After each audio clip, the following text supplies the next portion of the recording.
The camera wasn't that wide, right? Yeah. So, hello. Hang on, it's not recording. It is recording. Ah, right, it is recording. Okay. Let's start it again. Okay. I think you should start it again. We went through this last time as well. We have No, to have that's this little fine. let's start it again discussion No, every time, beginning of all of our videos. We just We're cut going to it. start it again. No. So, okay. Let's cut this out. That's it. That's what you said last time. You didn't cut it out. I did. You didn't. I did. Would you like me to play it for you? Yeah, I did. In the one that is on YouTube, I did. Okay, anyway. Right. Well, hello. I'm Hello. Jocasta. And I'm Krzysiek. Well, welcome to our latest podcast. Yeah. Hello. Nice to see you again. Nice to be with you again. And today we are going to talk about... We don't know. We don't know. The idea is to talk about the moments and the days when our energies don't match, and what we do then, how we address the triggers, how we lift each other up. Yeah. And how we do that with an air of authenticity, intimacy, and compassion and understanding for each other. Yeah, and allowing the Acceptance. emotions to be what they are and flow in the natural way. We had a little bit of an experience with this today, which is kind of why we thought maybe it might be a good thing to bring up and discuss. I was raring to go. I've had a really awful migraine for the last little while, and it shifted this morning. So I woke up full of energy, full of beans. Let's do it. Let's record the next episode of our podcast. Let's write my book. Hurrah! And you? And you did write a beautiful fragment at the beginning of your book, which I'm so excited to read more of. And I woke up today from very dense energy of dreams, and it kind of like, this is the one of those mornings when you wake up from a dream and you kind of bring a little bit of the atmosphere and the density of the dream into your waking life. So I woke up tired and mentally tired, really. For the last couple of days I've been tinkering with the podcast, with the first episode, and that proved to be a little bit too much for my energy, not enough time for my inner child, for my creativity, writing. I didn't really feel much energy was left in me for writing yesterday. So today, when Jocasta told me that she's feeling full of beans, then the part of me, possibly that's my inner child, because very often those parts of us that don't want to be on board, sabotage us, are connected to our childhood and to our emotional default response. Anyway, a part of me felt almost envious about that, like, I am, after a couple of days of hard work on the podcast, I woke up today and felt like I needed rest, and you woke up Do the raw! and I was like, part of me felt envious, and like almost, and even something else, and I haven't told you about that. So this is a very good opportunity to talk about it, because part of me, and that's a direction for introspection, as you like to call it. Well, part of me felt like unhappy even that you were happy, but because maybe part of my psyche is that kind of protector, or that's misery loves company. That's part of me is like the identity. Part of my identity is heavily attached to keeping safe space for you and lifting you up when you are feeling down. Yeah. So it was like kind of. Hang on a minute. That's not allowed. Yeah. I'm the one that's high vibing in this relationship. Thank you very much. Yeah. I do. I remember, because we went through a patch. No, that's not what I meant. No. Part of me, attached to the like, kind of like maybe wrongly attached responsibility to lift you up felt like, oh, there's nothing to do for me today. Oh, you I know, see. yeah, Yeah. that part. You know, Oh, okay, yeah, I've yeah. got you. Felt a bit redundant. Yeah, Yeah. and so it was like, maybe a bit surprised as well because you know in the last couple of days you had a headache, you didn't sleep well, and It's been going it on was, for, it feels like it's been going on forever. Yeah, it's really been going low on energy, for a long time. really But severe migraine. yeah, and we were not physically together in the last couple of days, so it was also very detectable especially in my mood, and Yeah, so I think we've done okay, haven't we? I think we've done the best we could. Yeah. Absolutely, and not too As shabby, always. I don't think. I'm the ultimate pragmatist, so when I'm feeling incensed to get something done, that's all I can think of. I'm just there. So I've just been like, come on, and you're just like, oh. Yeah, with me it's like I am really in tune to inspiration, to the flow of inspiration, and I can be planning, but usually when I plan things, they really don't flow. So for me it's like, oh, okay, I have like ideas coming down on me, and then it's like, you know, I don't know, a piece of poetry or a scene of a story or something, or a painting, you know. And when I'm feeling in the moment, then I'm in flow. But today I didn't feel in flow. At the same time, we have limitations when it comes to time to record the podcast. And previously we arranged that we would be recording that every time we see each other during the week, right? So so I'm just following what we'd agreed. This one. I'm following fucking inspiration, mate. Yeah. Yeah. So I think. Hang on, Carla, that's for you.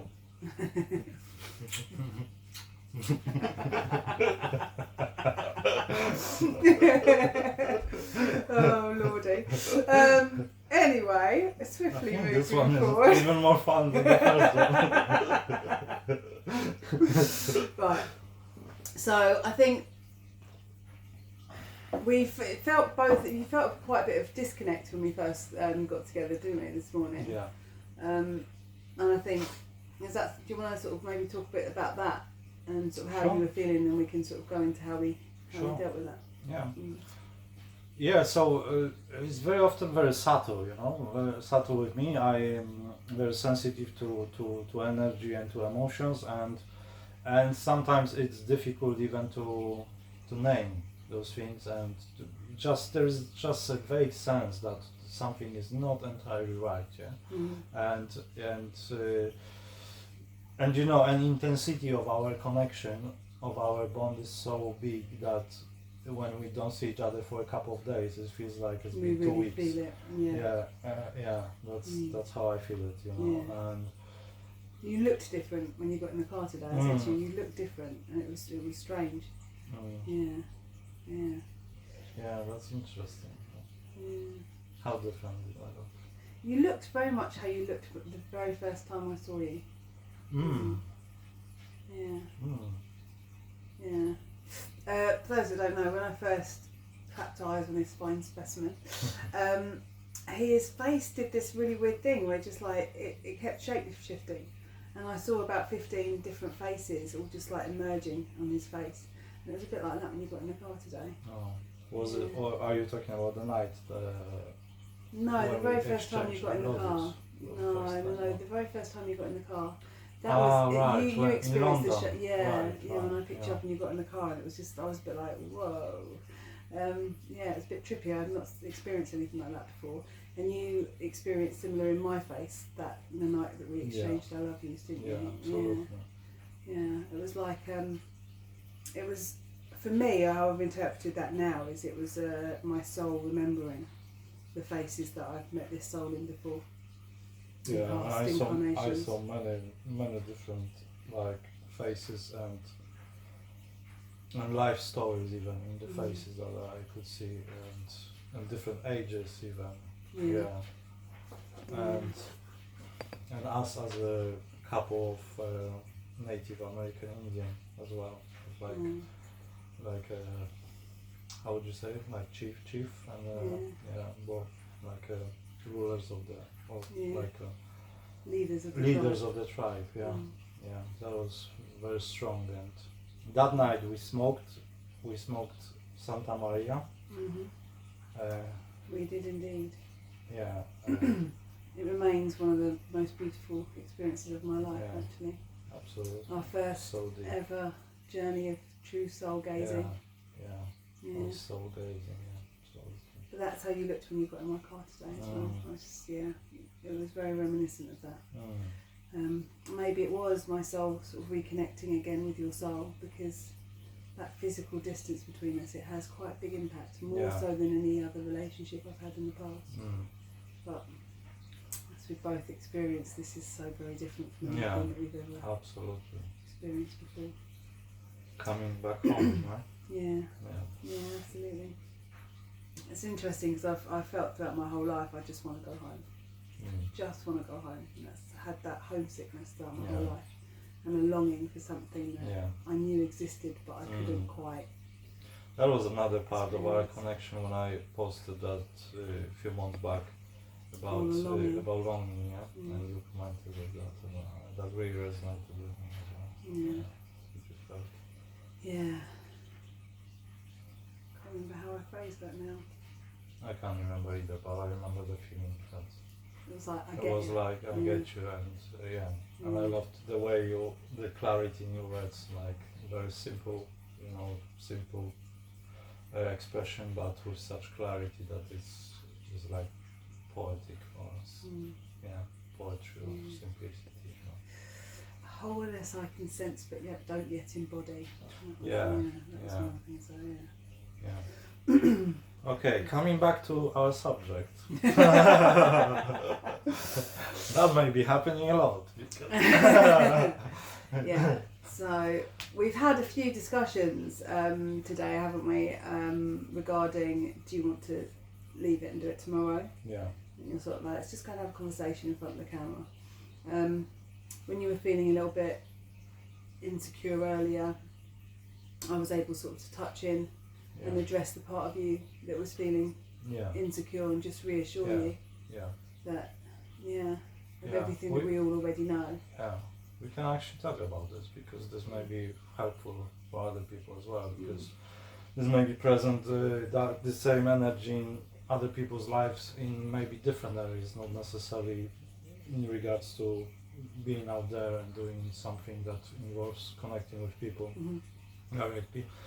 But that actually involves connecting with people, right? It's just maybe in different variety of areas of life. So I realized, and this is very subtle and very subtle fear, I realized that a fear started creeping up on me about the fear of losing you, the fear of sharing you with other people. And that the more we are visible, the more we do this work, the more we create together, the more we'll be obviously connecting with other people.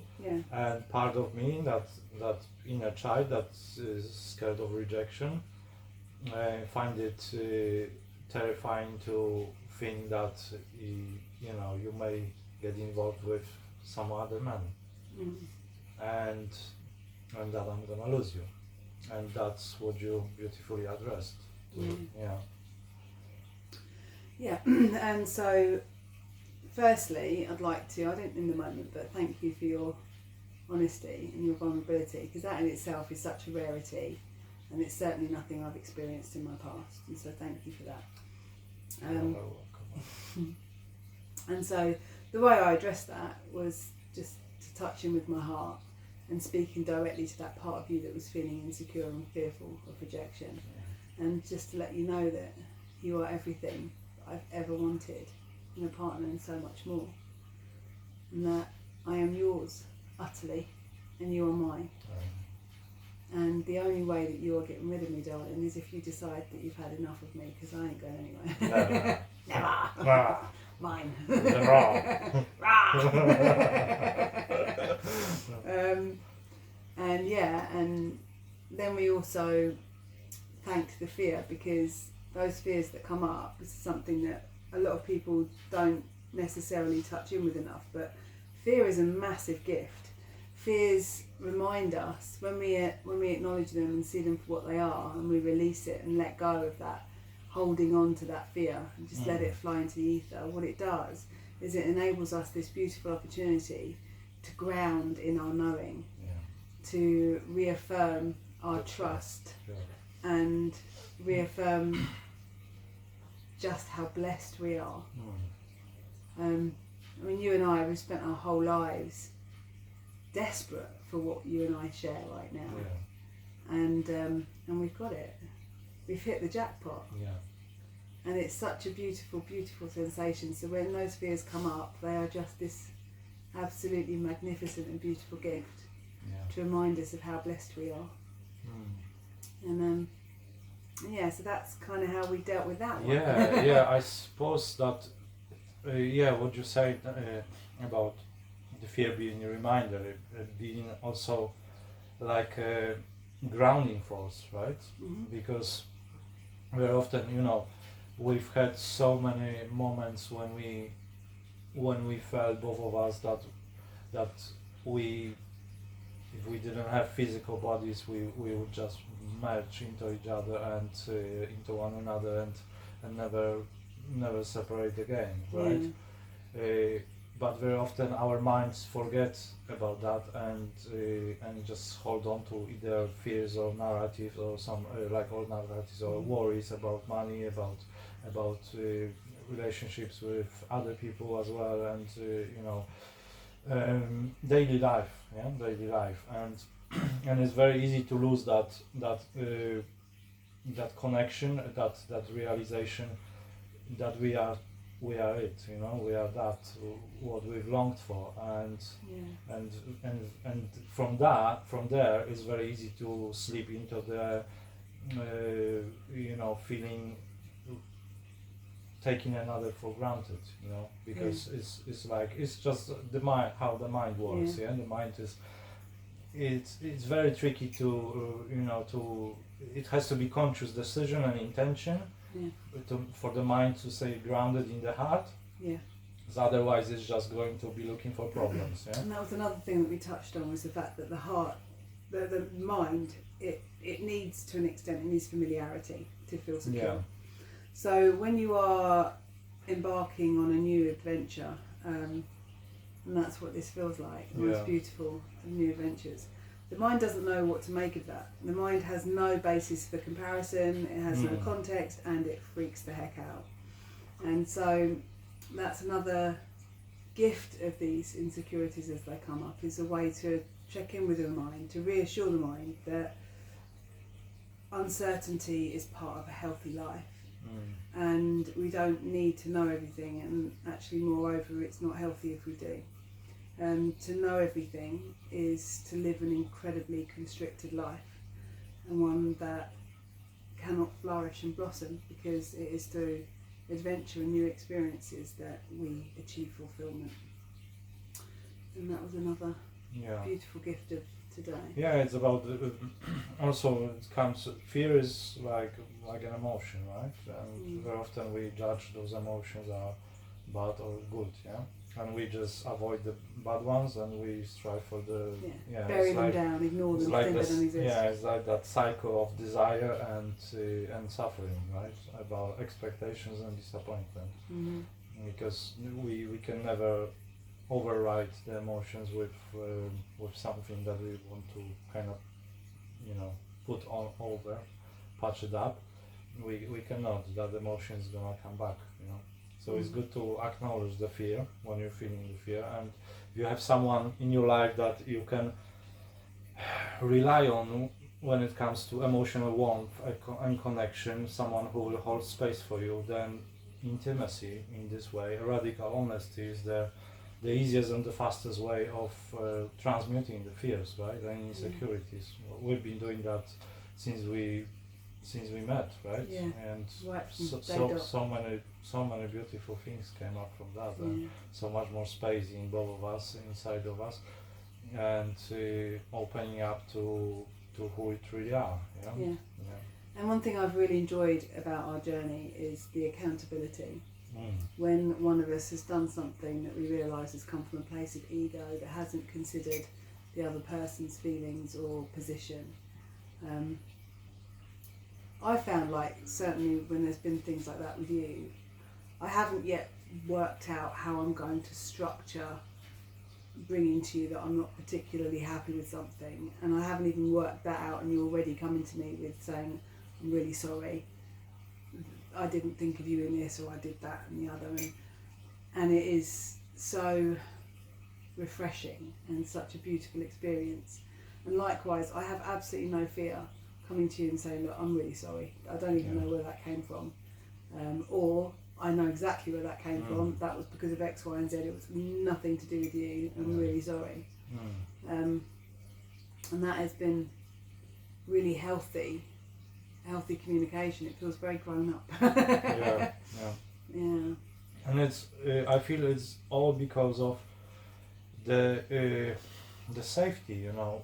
I'm speaking for my own part of the equation now, because of the safety that I feel with you, you know, safety, and you know, you are so open-hearted and so open to hold space for me, you know.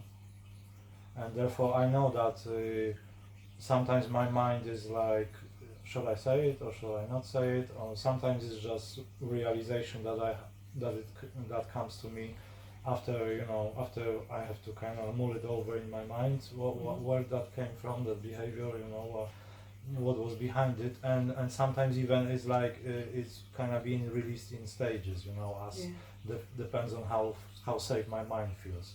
But because I know that I can feel safe with you, it's so much easier to release those blockages and you know, and unchain those parts of my mind that feels like it has to hold on tight to certain things instead of saying them because it's afraid that it will be rejected or just you know, or maybe you just simply wouldn't love me anymore. Maybe that's the bottom line. That's Oh, I think that was where we were both really gifted in that we both sort of saw each other very clearly very early on. And we both have a really, really intense streak of idealism in us. Oh, thanks, Brian.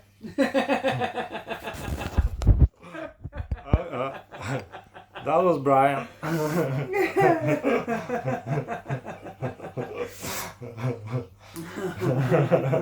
We're gonna keep that. Absolutely. All right. Yeah, so I think really early on, I saw a lot of your flaws. I saw a lot of your past behaviour in a sort of kind of prophetic way, and I was sort of shown the big picture and could see your humanity as well as your soul. And I think quite early on I communicated that to you, and I knew that you knew then that there was nothing that you could tell me that was going to shock me. There was nothing that you could tell me that was going to make me wince or recoil. Because I'd seen some of the behaviours that you've already transmuted that you don't even exhibit anymore, and I was still very happy to stick around. I know. Thank you. Thank you. Although there are moments, you remember when we were coming back from Bath, and I told you that all of a sudden I started feeling like really, really down, you know, emotionally and disconnected from that. That was awful. and it wasn't like that. I couldn't find a specific reason for that. There were like several different little things that could have contributed to it, but there wasn't anything that would definitely like put me in that, you know. So it was like, it was for me. It was like, fuck, what's going on, you know?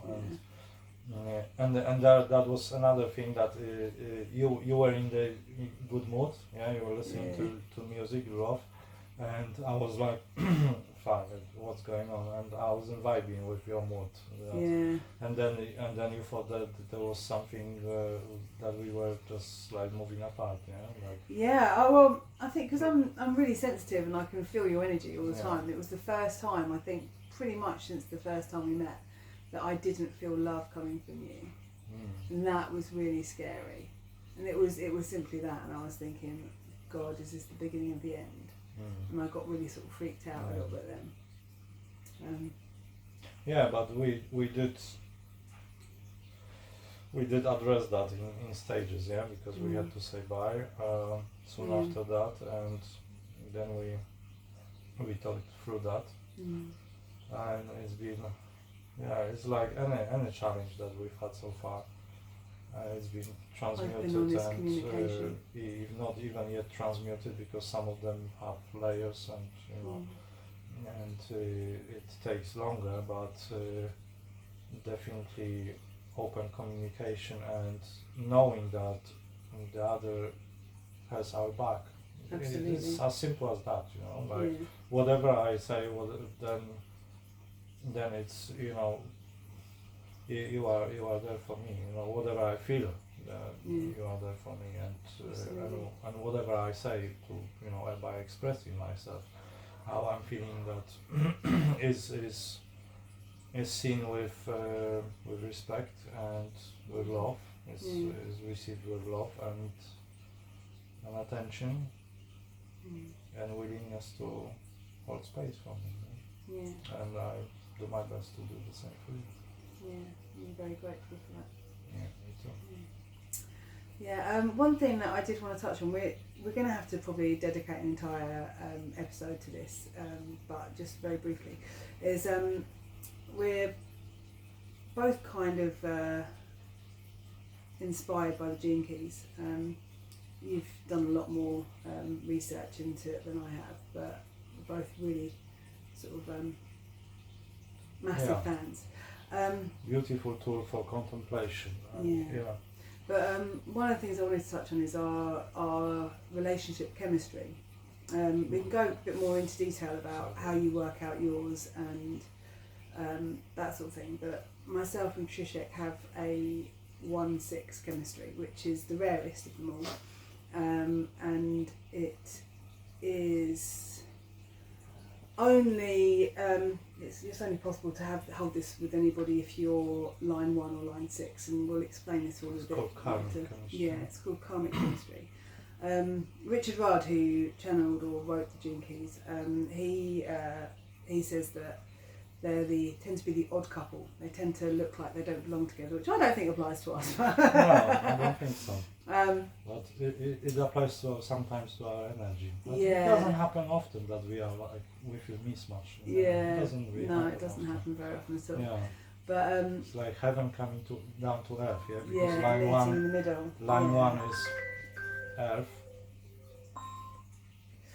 Yeah. Yeah, line 1 is like earth beginning, and line 6 is the heaven, right? Yeah. Yeah. So it's like one life is one line is one line. No, line 1. It's very grounded. Line 1 is very grounded. It's like body, and line 6 is like ether. Yeah. Like heaven. Up in the my little spaceman. Yeah. So there's plenty of in between. Yeah. There's so much in between. Yeah. To merge those energies. Yeah. When we saw the write-up on it, there was a lot of talk about it being very difficult to combine, overcome, or navigate such differences in energies. But one of the women that spoke on it really did warm my heart when she basically said that when you nail it, when you get it right, it is literally the greatest gift to humanity. And I genuinely feel that is a huge part of our purpose, is alchemizing and bridging the gap between so many different energies and experiences, and shining through. And bringing this acceptance, like we have in the attraction sphere, I have gift of acceptance, and you have gift of intimacy. So those two come so beautifully together. And yeah, because intimacy is very often people think that intimacy is sex, intimacy is just love making, and that's part of it, right? But intimacy Saying that, is I've had some sexual encounters in my life that were not remotely intimate yeah, at all, and I've had some not remotely sexual encounters in my life with you that have been some of the most intimate of my life. So yeah, there's a massive misconception there that intimacy has anything to do with sex necessarily. yeah. Depends on what kind of sex it is. Yeah. It's, the love making and it's sex. It's two different things. But this acceptance and intimacy, it's like you have to accept the other for who they are truly to be able to be intimate with them. Yeah. And you have to accept yourself as well fully to be able to be intimate with yourself and to bring out those things that want to be hidden in your mind, in your psyche, to the other, for put them on the table. Okay, this is mine, this is yours, this is what we are dealing with. And we are talking about karmic chemistry, right? Yeah. So this is so apt, isn't it? Because it's like it feels like there is so much karma that we both of us are here to transmute, and we do that together in our relationship. And also I have this vision, and that Richard Rapp talks about this as well, and many people connected to Gene Keys following the art of contemplation, that it starts with one couple or couples, like spread all over the world, that are willing to be brave enough to just bring truth into the relationship without any masks and hiding, and that by sharing that, other people will basically by osmosis will get actually that, start doing that, start embodying that energy too. And this is where we are heading as humanity, or into honesty and transparency, right? No more mind games and protecting our ego, kind of like build empires in our psyche, but just laying out, and opening our heart, because the whole the most beautiful adventure in life is actually, to me at least, is opening my heart, because when I fully open my heart, I can just soak everything in, regardless of what that is. And I tell you, it's something that is, I've never actually felt truly loved before. Neither did I. But how could I have been loved when I wasn't actually allowing anybody to truly see me? And there is something absolutely breathtakingly magical, connected to authenticity. About being loved, but being loved for my genuine, authentic, true, honest self. Because that's all I am to you. Absolutely, and I feel the same from you. It's such a gift. It's never been anyone in my life before that I could open myself fully in front of, because there was always fear that was obviously rooted in past experiences, previous experiences, and parts of yourself that you're still judging, therefore you're assuming everybody else will judge you too. Yeah, that's a very good point. So self-acceptance, self-love. It feels safe to let go of that judgment, and gradually, we are so complex when it comes to psyche, and everything is so fascinating because everything is so invisible. You can only see it by behavior that is exhibited by those patterns of thinking. But otherwise, humans are like, we are so good at hiding, the emotions, hiding what we really think, and so this is the biggest challenge I feel to transmute. You are not afraid to say what you really think, but also it's not about saying that what you really, if you're thinking something that is really negative about someone else, then it's that gift of graciousness I have in my life's work, right? My SQ. And your SQ, which is connected to your soul essence and your inner child, right? So this is about speaking your mind, but also minding that when you speak it in a certain way, you may hurt someone because they might not be ready for that, and so this a bit of like gift of diplomacy as well. Yeah.